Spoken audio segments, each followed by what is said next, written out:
Hey guys, welcome back for another EVE Online video. Tonight we are finally able to continue our series on the Angel combat sites in the Stratios. Apologies for the delay in bringing these to you. If you watch my other videos you'll know that I had lost too many of these, taken too many risks, and had run out of cash, but I've managed to scrape enough together to buy and fit another one. I'll go through the fit in a second, but just tonight we're going to be doing the Angel Yard, which, depending on how you look at it, is the next one in the series. So for that we're in low sec. You'll be able to see up here 0.3. The yards are only available in low sec or below. Let's just have a quick look on the probe scanner, because there's one in the system, Angel Yard. The reason I say it's kind of next in the series is if you remember, in the hideaways there were several different types of hideaway: hidden, forsaken and forlorn. That's the same for the den, so you can see you've got a hidden den, forsaken den and forlorn den all in the system. Now the different levels of dens are a lot more challenging, so I think in terms of difficulty the Angel Yard is next, whereas actually in the series the hidden den would be next. So I'm going to do the yard because at the moment I'm not particularly confident enough to take on the hidden den in this, mostly because I've obviously lost a couple recently, so I want to get back comfortable using it. But yeah, so Angel Yard in this video. So let's go through the fit nice and quick. It's the same as before. For those of you who are new to my channel, it's a fit I'm very pleased with. I like it a lot. And let's just start with the rigs. Nano pump 1s, auxiliary nano pump 2, and anti-explosive pump. Anti-explosive just because it's the explosive that the Stratios is weakest in. Covert Cloaking device 2, obviously. Small remote armor repairer 2. That's because the idea with this fit is you're completely self-subsistent. You can run in wormholes without needing a station or anything to dock and repair. So this is for your drones. Obviously the launchers, scanner probes, drone link Augmentor 2 because it's a drone boat, and a Salvager. Prop mod Afterburner II. Omnidirectional tracking link with range script. Target painter 2. This is to increase the modifier to your ship that the AI determines how dangerous you are. Because the more dangerous you are, apparently, the less they're likely to aggro your drones. So that's why we do that, because obviously our drones are expensive, you'll see in a second. 2 cap recharger 2s to round off the mid slots. 2 energized adaptive nanomembrane 2s, medium armor repairer 2, drone damage amplifier 2, and power diagnostic system 2. Now again, one of the nice things about this fit is with the skills I've got, which are okay but they're not like phenomenal. With the skills I've got, I can run the armor rep, the prop mod, and these things cap stable. The only thing that knocks off the cap is the remote armor repairer, but obviously the idea with that is you can do that when you're safe, in a safe spot, like I am now. You can see I'm cloaked up in a safe spot because I'm in low sec. There is another person in the system, but I've been here for a little while and I'm confident that they are some bigger players' alt account that they've just got sat in the system, monitoring basically what sort of activity is going on. I don't think they're particularly an active player. And just to finish the fit, we've got the drones. 2 Geckos, they're our main damage dealers, and I think in the yards they're all we use. Warriors for the frigates. Hornet EC-300s, ECM drones, just in case we get warp scrammed and we need a quick escape, we just dispose of them, and salvage drones to clear up afterwards. Okay, so that's the fit, guys. Let's have a quick D-scan. You see, hopefully this person will never come up, but we'll keep an eye on local, keep an eye on D-scan, and let's warp in to the yard. Warp drive active. I have just realised that in my haste to buy and fit this new ship, I forgot my mobile tractor unit, so I won't be pulling in the wrecks on this one, my mobile depot, and the two Relic and data analyzers to refit the ship. So we won't be doing any of that on this occasion. We're just going to orbit that at 30. Here you can see what we've got first wave, 1, 2, 3, 4 destroyers and 4 cruisers, so that'll be a fair bit of incoming damage, but let's drop cloak, turn on that,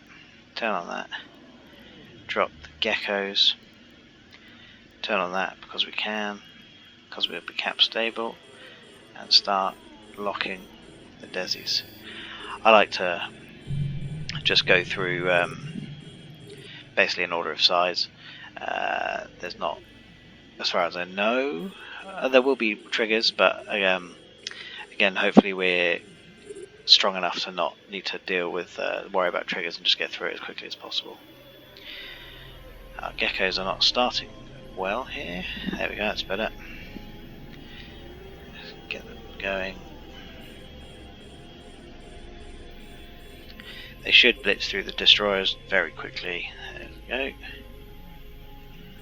And once we're through them, another one, we'll be onto the cruisers, and again the cruisers will go down quite quickly as well. See the incoming damage. From a reasonable range, they're doing not a terrible amount of damage. Keep hitting D-scan just in case this person undocks and decides to come give us problems. Yeah, we just keep an eye on the incoming damage. Our armor rep should be able to absorb this sort of heat, but obviously this is just the first wave of several, so we'll be seeing what comes up after this. I'm annoyed about the mobile tractor unit. If you've watched more of my series, normally I like to scan down all of the pull in all of the wrecks and loot, just to give you guys an indication of what you'd get if you did decide to do that all the time. I actually normally don't, unless there's been like a faction spawn, but for my videos I like to just like I say, give you guys an indication. But in this scenario I won't, because I don't have it. Also, just keep an eye on the aggro for your drones. They will occasionally be targeted, especially if there are elite frigates on the field or elite cruisers. In this wave so far there's not been any of those, obviously, so we're not too bad. D-scan. And yeah, this is nearly the end of the first wave. Take them down. Check D-scan again before the second wave spawns.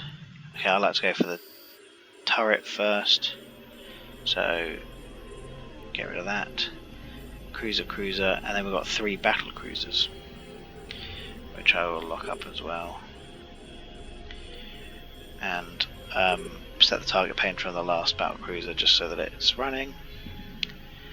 There we go. So when on this site, when you destroy the first heavy missile battery, a second one spawns. So I like to again get rid of them fairly quickly, so I'll just take out 1 cruiser and then go back and take out the heavy missile battery, because they do a lot of damage. They're like enough that you can deal with it, but you want to get rid of it quite quickly, you know. You can see at the moment we're taking a fair bit of damage, but we're just repping it back up, staying cap stable. So at this point we still have nothing to worry about. D-scan. I should remove these from my D-scan really, because every time there's a large change, I get concerned that like a fleet's warped in or something. I've not noticed, but if you're not aware, these are NPC mining fleets that are just in here hoovering up mining belts, just to make it that little bit more difficult for miners. asteroid belts, and they go, the whole wave's gone again. They must be at the edge of my D-scan range. Right, now we're on to the battle cruisers. These guys take a little bit longer, but still the Geckos blitz through them. The damage output from these two drones is huge. Let's see. So this is obviously only the second wave. The first one was destroyers and cruisers. This one, heavy missile batteries, cruisers and battle cruisers. But there you go, not a problem for our tank at the moment. I like to orbit the things at 30 just to make sure that they stay in my drone control range, but we keep moving at an angle to the pirates to reduce the incoming damage as best we can. Make ourselves a more difficult target to hit. Okay, last one in this wave. Look at that, 1,315 and one hit. That was huge. That wasn't even structure. The structures tend to go down a bit quicker. What do we got? Okay, we have elite frigates, so just going to keep an eye on these. See if we can take them out with our Geckos, but probably have to bring them back in. The way you can tell they're elite is in Angel Spaces they've got Arc at the front. I'm not sure you want to pronounce it. It's either Arc-Gisti or Arc-Gisti, whatever. The Geckos are doing a reasonable job at the moment. Normally the signature of the ship is too small on an elite frigate, but in this case it appears to be doing a fairly good job. So there we go, another one. That one's missed. Miss. Stick with it. No. Okay, so I'm just going to quickly change to target. Damn. So that my drones can sort of reset. I'm not sure if it really makes a difference, but I like to give it a go every now and again just to shake it up if they're missing. Just fire back, there you go, that's another 170 to hit. Miss, hit, nearly gone. One more, gone. Okay, so this is a much easier wave, but with two elite frigates, D-scan. Not doing that often enough because I'm comfortable with this person, but that's obviously a very bad habit to get into, and they obviously could be trying to deliberately lull me into false sense security, so got to keep on that D-scan. Right, what's this wave? Just 3 cruisers now. That's a much easier wave. No, these aren't elite.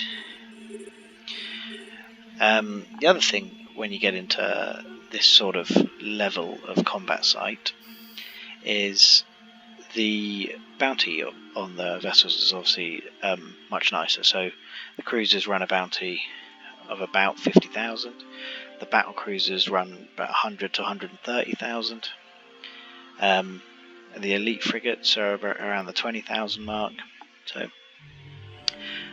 the bounties are okay. It's too delayed to find out how much we make on this site for the video, but you know it could be $1.5 million in bounty alone for just what's a 15-minute activity, and that's before you loot or salvage anything, and also not including if there's a faction spawn. Okay, so we've got someone drop in to the system that I want to keep an eye on. I'm not sure about him at all, so just keep an eye on D-scan. Gonna check him out. He's in the militia, which means he probably PvPs because he does faction warfare, but he has high security status, so we'll just keep D-scanning.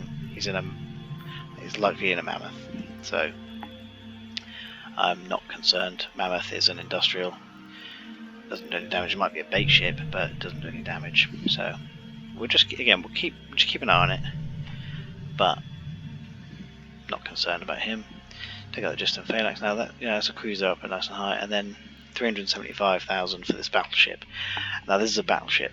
This will take a while, even with the Geckos. This takes a while to go down.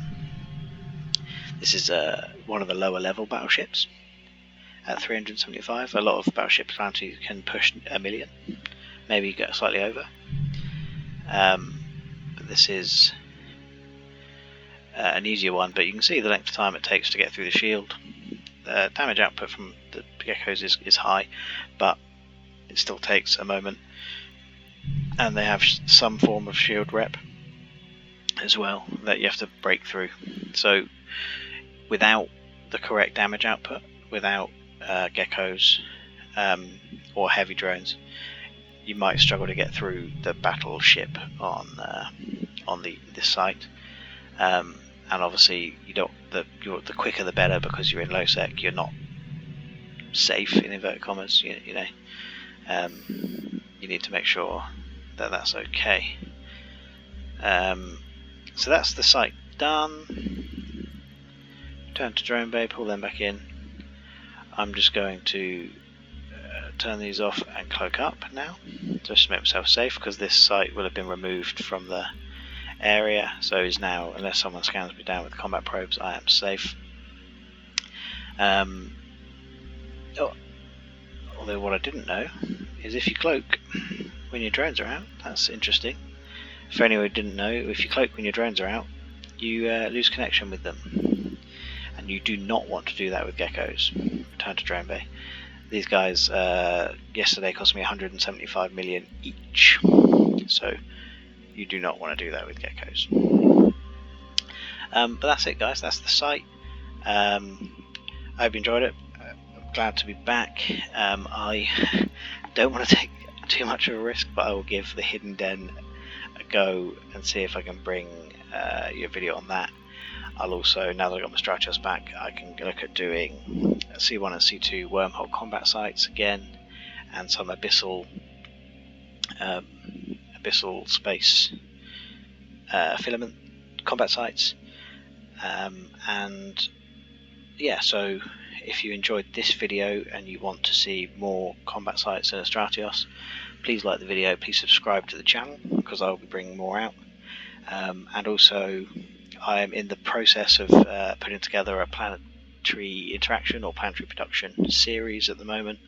First video will be coming out in a couple of days, and I will then also be putting together an industry series where we'll be doing some basic industry, and then building up and working through to invention and T2 industry as well, at the request of some of my viewers in the comments. So like I say, guys, if you want to see anything, if there's anything you particularly want me to do, drop a comment. I'll see about putting together a video for you. Thanks for watching, guys. I hope you enjoyed it, and I'll see you in the next one. Cheers.